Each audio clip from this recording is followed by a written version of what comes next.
Hello and welcome back to Talks at Fatherland. Today we'll be talking about the Roanoke Colony, and with me on this topic is Lanre Olatunji. We are very happy to have you. Thank you again. And I remain your host, Fiona Nana.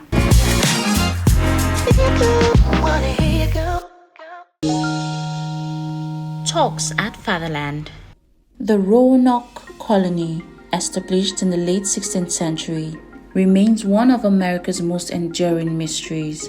Known as the Lost Colony, it continues to captivate historians and enthusiasts alike.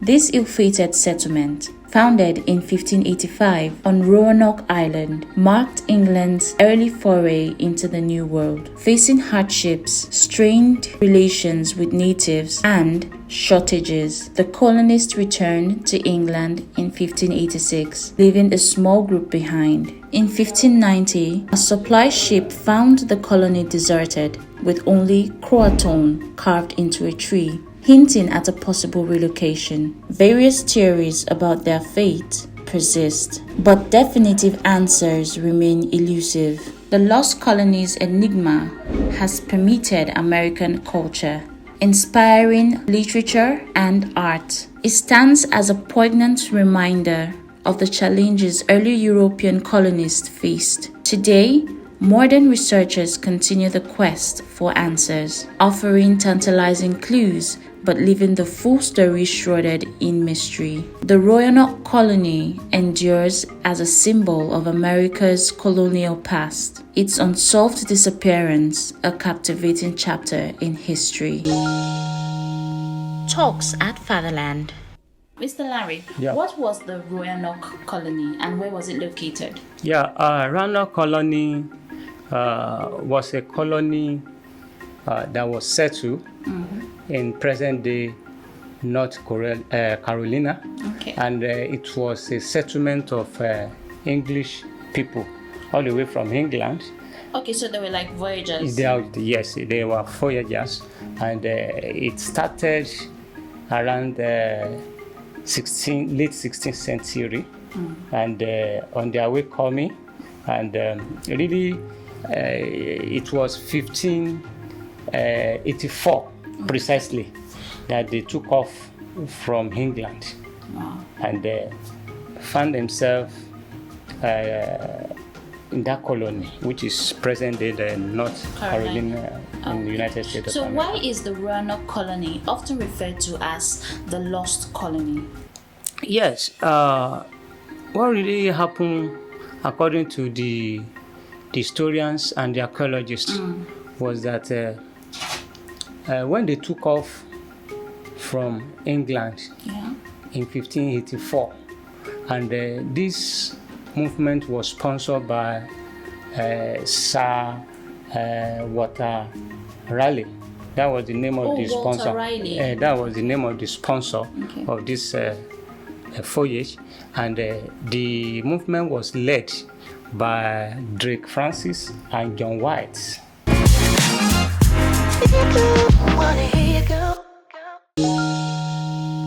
Talks at Fatherland.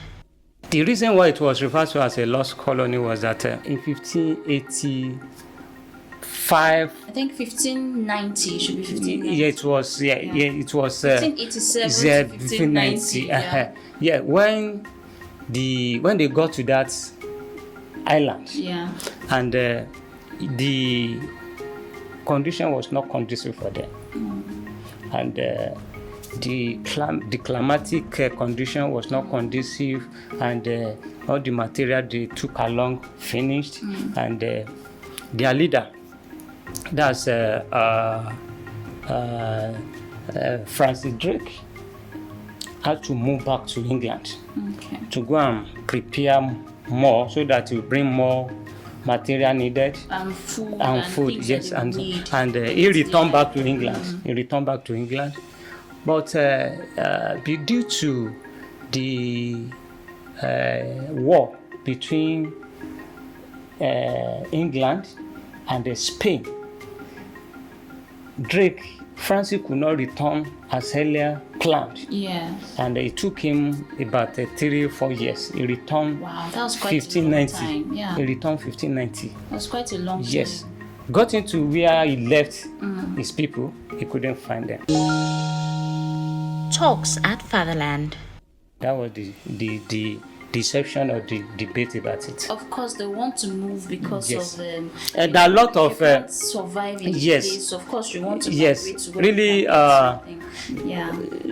there are a lot of factors Surrounding it. yes, that was being talked about by historians and archaeologists, Okay. but no definite reason why they moved away from that island. So what is the famous Croatoan carving associated with the Roanoke colony? Yes, when John White and Francis Drake, yeah. when they returned in 1590, that they could not find those that they left. Now, the only thing they saw, Croatoan was carved on a tree.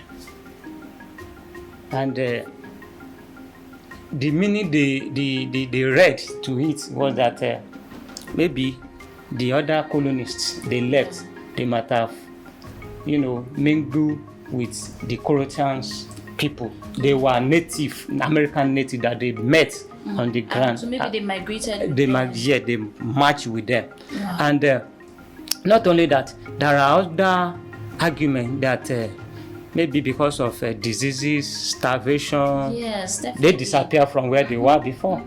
And that is why Francis Drake and John White could not meet. I feel like it's enough for them to actually want to move. But that's what the debate is all about. Yeah. Okay, so what are some theories about the faith of the Roanoke colony settlers? Talks at Fatherland. Yeah, the theory is, which I've said, that there's no definite, where these people, moved to. And the theory was that, according to the historians, the archaeologists, that they might have mingled with the native people of the land. And then some believe that diseases might have, scattered them. Some believe that starvation. Some believe that, due to harsh weather. So as a researcher, where do you stand in all this? What's your take? Yeah, as a researcher, I will follow suit. No definite, whereabouts of these colonists. And on my own side, I cannot, draw out what is not, feasible. Talks at Fatherland.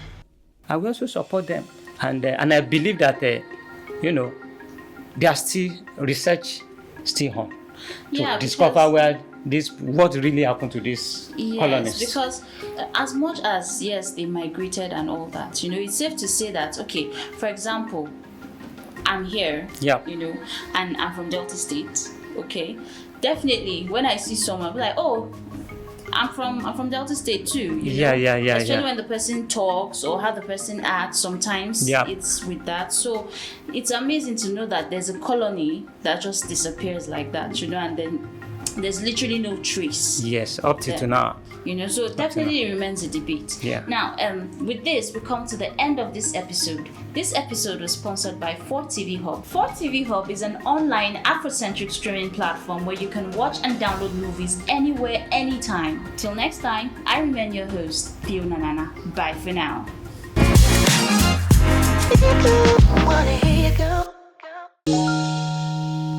Talks at Fatherland.